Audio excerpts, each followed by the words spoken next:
Assalamualaikum warahmatullahi taala wabarakatuh to all my students. Today we are going to continue our lesson, chapter 3, thermochemistry. The second, heat of reaction, which is heat of displacement. Okay, still under 3.2. So ini adalah bahagian kedua. Okay, so reaction nombor 2 iaitu heat of displacement. Okay, alright. Okay, what is displacement? Displacement actually is a penyesaran. Jadi haba penyesaran. Okay, contoh tindak balas cikgu akan tunjuk contoh lepas ni. Jadi dia punya aim adalah sama. Kita kena belajar untuk mengira dia punya heat of precipitation. So kita akan guna sama juga 4 step yang sama dalam yang lesson sebelum ni. Okay, so this one untuk for today. Jadi number of mole, the reaction is for metal the reaction is the heat of displacement of metal from its solution. Okay, reaction number 2. Okay, this is the reaction. Okay, actually this reaction you kena belajar semasa chapter 1 dalam redox. So di sini cikgu akan terangkan dahulu basically dia punya asas untuk heat of displacement, untuk tindak balas penyesaran displacement ni. Okay, dia adalah sejenis tindak balas apa? Okay, so ni contoh dia bagi ada situation. Okay, the first reactant kita adalah is the ionel. Okay, paku besi. Okay, so dia adalah nama kimia dia adalah Fe lah, sebab dia adalah iron. So Fe metal. Okay, formula dia Fe. So direndamkan di dalam larutan garam ataupun salt solution which contains metal ions. So contoh kat sini adalah copper 2 sulfate solution. Jadi dalam copper 2 sulfate solution ni, larutan ni dia ada ions metal iaitu ion Cu2+. Okay. Alright, apa berlaku reaction ni selepas kita tinggal di beberapa ketika, pada permukaan paku tu nanti akan ada mendakan ataupun precipitate yang berwarna brown. Okay, brown solid ataupun pepejal berwarna perang. Rupa dia macam ni lebih kurang. Macam ni. Okay, ini anggap ni macam besi lah paku tadi. So pada muka paku nanti akan ada pepecahan berwarna perang. So di sini kita dah belajar waktu chapter salt dan juga transition element. Metal yang berwarna perang sebenarnya, solid berwarna perang sebenarnya adalah, kita boleh kata dia adalah copper atom. Tetapi dalam kita punya reaktor ni tidak ada copper atom, yang kita adalah copper ion. Jadi kita boleh conclude di sini apa berlaku? Copper ion, Cu2+ ion telah disesarkan menjadi Cu atom. Buktinya apa? Ni bukti dia, adanya brown solid. Okay, ataupun brown deposit which is copper. So it shows that ion ini Fe has displaced, telah menyesarkan copper. Okay, ini copper atom ni from its salt solution. Salt solutionnya adalah copper sulfate. Itulah tindak balas penyesaran. Dia macam mahu keluarkan, mahu convert Cu ion, metal ion jadi metal atom. So metal ion tu dia wujud dalam keadaan salt solution. Contoh copper to sulfate. After that kita displace dia jadi copper metal. So from ions jadi metal. Itu kita boleh kata tindak balas displacement dengan menggunakan another metal which is sini Fe. Okay, syarat dia metal Fe ni ataupun metal ni must be more electropositive than metal dalam salt ni. Okay, jadi sekejap cikgu akan terangkan lagi detail. Ada next slide. Okay, so heat displacement is the heat change when 1 mole of metal is displaced from its salt solution by a more electropositive metal. Okey, jadi tindak balas ni juga dia akan membebaskan haba. Jadi haba tersebut kita boleh kira, kita panggil dia heat of displacement. Jadi nanti cikgu akan tunjuk setup apparatus macam mana untuk eksperimen ni. Okey, jadi untuk heat of displacement, for example for this case, kita boleh kata heat of displacement is the heat change when 1 mole of Cu metal is displaced. Cu, sebab because dia adalah copper to sulfate, right? Jadi Cu metal is displaced from copper to sulfate solution. Kita ganti salt solution dengan nama yang dia guna, iaitu copper to sulfate solution by a more electropositive metal. Ni kita boleh ganti dengan ion ataupun ion metal. Itulah dia punya definition. Alright, secara operational. Okay, secara operasi. Ni definition dia secara general. So tindak balas ni boleh banyak jenis lah yang dia boleh berlaku, as long as metal is more electropositive than metal in salt solution dalam ni. Okay, kita tengok second example. Ni ada dalam you punya buku teks dalam chapter 1. Okay, displacement reaction of metal from its salt solution. Jadi di sini metalnya dia guna adalah zinc, the first reactant, manakala salt solution dia adalah copper to nitrate juga. Okay, bermakna metal zinc, metal ions dia adalah copper to nitrate solution. Okay, so displacement of metal is carried out by adding metal, ini zinc, into a salt solution, the second reactant iaitu copper to nitrate of another metal. And when, a more electropositive metal, ini zinc, is able to displace, mampu menyesarkan a less electropositive metal from its salt solution. Di sini yang less electropositive metalnya adalah copper. Alright. Yang berada dalam salt solution. Ingatlah yang liquid aqueous ni adalah salt, yang atom ni adalah metal. That's why very important for you to know what is atom, what is ions, yang dah belajar masa chapter 2 during form 4. Okay. Jadi di sini tadi perkataan more electropositive metal dan less electropositive metal. Itu apa benda pula? Okey, benda ni kita boleh tahu. You boleh tahu daripada electrochemical theory. Ni kita panggil electrochemical theory. Jadi nak guna dia macam mana? Okey, dia cakap dalam theory ni, a more electropositive metal are located at the higher position in electrochemical theory. Jadi metal yang more electropositive akan berada lagi atas compare dengan metal yang di bawah. Makin ke bawah bermakna dia makin kurang electropositif. Okay, so apa berlaku lagi? The reaction that take place involve the transfer of electron from metal atom to metal ion.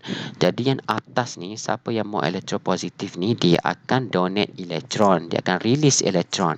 Kemudian dia akan bagi pada metal ion, which is the second reactant. Kalau tadi contoh, zinc akan release electron. Elektron tersebut akan diambil oleh copper 2 plus ion yang ada dalam salt solution. Okey, itulah tindak balas dia. Okay, so the more electropositive the metal, the easier it is for the metal atom to release electron. Okay, jadi semakin dia electropositif, dia semakin senang untuk metal tersebut untuk dia release electron. Macam cikgu cakap tadi lah. Okay, alright. Okay, ayat seterusnya ni, ni ada kaitan dengan chapter 1, so kita ignore dulu. Nanti kita akan explain detail. Untuk reaction ni, just tahu siapa yang more electropositif, siapa yang less electropositif. Nak tahu macam mana? Tengok dia punya kedudukan dalam ECS ataupun electrochemical theory ni. Okey. Yang atas ni dia more electropositif. Berdasarkan apa? Berdasarkan nilai E naught ni. Apa E naught ni? Okey. So dia cakap kat sini, electropositivity is the tendency of atom to release electron to form cation. Jadi electropositivity ni kita dah belajar masa chapter 4, masa chapter metals group 1. Dia more electropositif, less electropositif kan. Lagi senang dia donate electron, dia more electropositif. Okay, sekarang ni konsep baru. Bila kita compare banyak metal ni, semua metal. Okay. Okay, so yang atas ni dia more electropositif. Sebab apa? Sebab dia easy to release electron to form cation. Okay, so electrochemical theory is a series of metal that arrange according to the standard electrode potential, ataupun kita panggil E naught. Ni nilai dia ni, E naught. Okay, in the order of most negative, paling negative to most positive. Okay, so apa makna dia ni? So more electropositive metal are stronger reducing agent because E naught value is more negative. Jadi more electropositive metal dia akan duduk di atas. Okay, dia akan jadi reducing agent. Okay, because E naught dia more negative. Jangan terbalik dia nilai E naught more negatif tapi dia adalah more electropositif. Dia lagi senang untuk donate elektron. Okay, itu yang kena tahu konsep dia. Alright. So based on reaction tadi, kita tengok balik antara zinc dengan copper to nitrate solution. Okay, so kita kena buat half equation. Okay, persamaan separuh. Satu oxidation, satu reduction. Okay, pada bahagian oxidation ni adalah yang zinc. Okay, kenapa? Oxidation adalah tindak balas daripada atom jadi ion. Metal yang release elektron, dia akan mengalami proses oxidation. Okay, so equation dia dari zinc atom, ini zinc atom, dia akan donate elektron, 2 elektron untuk menghasilkan zinc ion. Okay, so zinc atom release 2 elektron to form zinc ion. Plus 2E bermakna dia release 2 elektron. Dia kena duduk belah reactant sini dia punya elektron because dia release. Manakala pada bahagian reduction pula, okay, berlaku pada second reactant which is kita concern copper 2 plus ion yang ada dalam copper nitrate which is metal ion. So metal ion dia adalah Cu2 plus ion. Dia akan receive elektron yang di-release tadi oleh zinc sebanyak 2 ni untuk menghasilkan Cu atom, Cu metal. Jadi ayat dia Cu2 plus ion plus 2 electron to form Cu metal. Okay, so ionic equation ni you combine half equation 2 ni pada oxidation and reduction. Jadi tulis balik saja. Pada bahagian reactant, tengok pada half equation oxidation we have zinc. Jadi tulis balik zinc plus dengan pada bahagian reduction pula. Okey, belah reactant dia ada Cu2 plus. Okey, Cu2 plus to produce anak panah. Tengok pula bahagian reactant. Product. So product dia di sini yang oxidation Zn2 plus. Tulis Zn2 plus. Plus dengan untuk reduction pula bahagian produk ada Cu atom. Jadi tulis balik Cu atom. Jadi di mana pergi elektron? Elektron kita telah cancel off, matikan dia. Sama juga konsep kita dah belajar masa ionic equation masa chapter salt. Okey. Sama saja. Alright, so elektron mesti ada satu belah kanan, sebelah produk, satu lagi mesti duduk belah kiri supaya kita boleh cancel off. Dan jumlah dia mesti sama, 2 sama 2. Kalau tak sama, kita kena samakan dia. Okay. Manakala chemical equation ni very easy, you just buat direct from the, you tengok apa reactant dia. Di sini zinc tambah dengan copper nitrate, CuNO3. So produk dia zinc nitrate and copper. Jadi di sini copper atom has been displaced from copper nitrate by more electropositive metal which is zinc metal. Okay, ini dia punya observation. Ni kita kena buat eksperimen dulu baru you nampak nanti Okay, so untuk sekarang kita concern dia punya calculation dulu. Okay. Okay, done for this one tadi. Cikgu dah terangkan dah. Okay, so untuk this case tadi, untuk yang paku ionel Fe dengan copper sulfate, so equation dia akan jadi macam ni lah. Kita buat chemical equation. Fe plus CuSO4, apa berlaku nanti? Akan keluarlah, akan disesarkan Cu metal menjadi daripada CuSO4, dan satu lagi akan menghasilkan salt. Fe akan ambil SO4 minus untuk produce FeSO4. Ni chemical equation biasa je. So ada delta H dia, nilai heat of displacement sebanyak 200 kJ per mol. Value ni lah kita nak kira nanti Okay, macam juga yang sebelum-sebelum ni. Ini adalah ionic equation dia. Okay, ionic equation dia step dia sama macam tadi lah yang ini. Kita ambil ini yang kita dah combine half equation. Alright. Okay, next kita tengok. Okay, sebelum tu cara nak baca dia punya thermochemical equation. So based on thermochemical equation yang ada delta H ni, 200 50 kilojoule of heat is released, bermakna dia exothermic, ada sign negatif, bermakna temperature dia makin naik. Okay, when 1 mole of copper, ni 1 mole of copper is displaced from copper sulfate, ni copper sulfate, 1 mole of copper displaced from copper sulfate solution by iron metal Fe. Okay, alright. Okay, kita tengok example untuk calculation. Okay, so ini dia punya soalan. Okay, an excess of magnesium powder, bermakna ini adalah magnesium metal. Jadi you kena pandai identify which one is metal, which one is salt. Is added into 50 cm cubic of 0.25 mol Dn cube of iron 2 sulfate solution. Jadi bila solution, ini adalah salt dan dia ada molarity dan juga volume. Sebab dia liquid, right? Dia aqueous, mesti ada volume and molarity. Jadi ni metal ion, salt solution which contains metal ions. Jadi metal ion dia siapa? Fe2+ dalam ni. Ni FeSO4 formula dia ion 2 sulfate formula dia FeSO4. Okey, dalam ni ada ion Fe2+. So Fe2+ ni kita nak displace, jadikan dia metal atom which is Fe sahaja. Fe atom menggunakan metal yang more reactive which is Mg. Okey, so kalau kita tengok dalam ECS, dalam elektrochemical series, Fe mesti duduk atas. Mana Fe? Okey, ini Fe. Satu lagi adalah kita guna Mg, right? Mg, metal is Mg. Mana reaction tadi? Okay, metal is Mg. Satu lagi ions dia adalah Fe2+. Jadi compare dalam ECS, Mg di atas, manakala Fe di bawah. Ini. Okay, bermakna Mg akan mengalami proses oxidation. Okay. Alright. So Mg akan displace Fe2+ menjadi Fe atom. Mg akan displace Fe2+ dalam FeSO4 untuk membentuk Fe atom. Okay, bermakna Mg is more electropositive than Fe.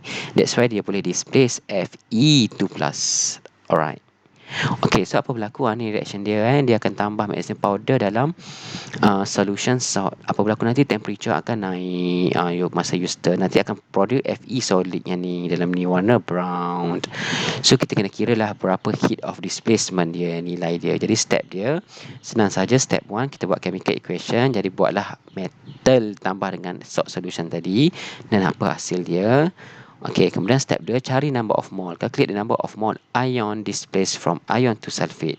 Jadi di sini kita boleh cari number of mole untuk FeSO4 guna rumus mv/1000 because dia salt solution. Jadi kena molarity darab volume bagi dengan 1000. So dapatlah 0.0125 mol. Ini yang kita ada dalam eksperimen. Okay. So next kita buat dia punya ayat comparison. So from equation di atas, 1 mole of iron Fe is displaced from 1 mole of ion 2 sulfate solution. Okay, whereas yang kita ada, okay, daripada eksperimen kita ada sebanyak 0.0125 sahaja mole of Fe. Bermakna, okay, Fe itu nanti, okay, ini 0.05 ni adalah FeSO4 yang ini. So bermakna nanti number of mole untuk Fe pun akan jadi sama lah because dia ratio 1:1. Okay, jadi number of mole untuk Fe yang displace pun adalah 0.0125. Alright. So next step kita cari heat change ataupun Q. So masuk rumus MC theta. Jadi M dia, mass dia adalah 50 gram. Kenapa 50 gram? Sebab sekarang reaction ni dia cuma ada satu saja solution which is salt solution 50 cm cubic. Sebelum ni yang kalau kita belajar precipitation dia ada dua solution kan. Soluble salt 1 tambah soluble salt 2. Jadi kita kena tambah. Jadi sekarang cuma satu saja. So that's why dia cuma 50 saja. Darab dengan 4.2, C constant, darab dengan theta dia adalah 4 degree Celsius. Dalam soalan dah bagi, dia beritahu dah temperature increase by 4 degree Celsius. Okay. Jadi masuk rumus kita dapat 840 joule dia punya Q, dan kita convert kepada kilojoule untuk kita cari delta H ataupun heat of displacement. Jadi dapatlah 0.84 kilojoule. Tadi bahagi dengan number of mole yang kita ada, yang kita kira masa step 1 untuk Fe. Jadi kita dah kira tadi. Ni untuk Fe tadi dah dapat 0.0125 di sini. Kita bukan ambil yang ini ini daripada equation. Kita tak nak. Kita nak daripada yang kita kira. Yang kita kira yang mana? Yang Fe. So Fe ada sebanyak 0.0125. Sebab kita nak cari number of mole untuk Fe yang produce apabila disesarkan daripada FeSO4.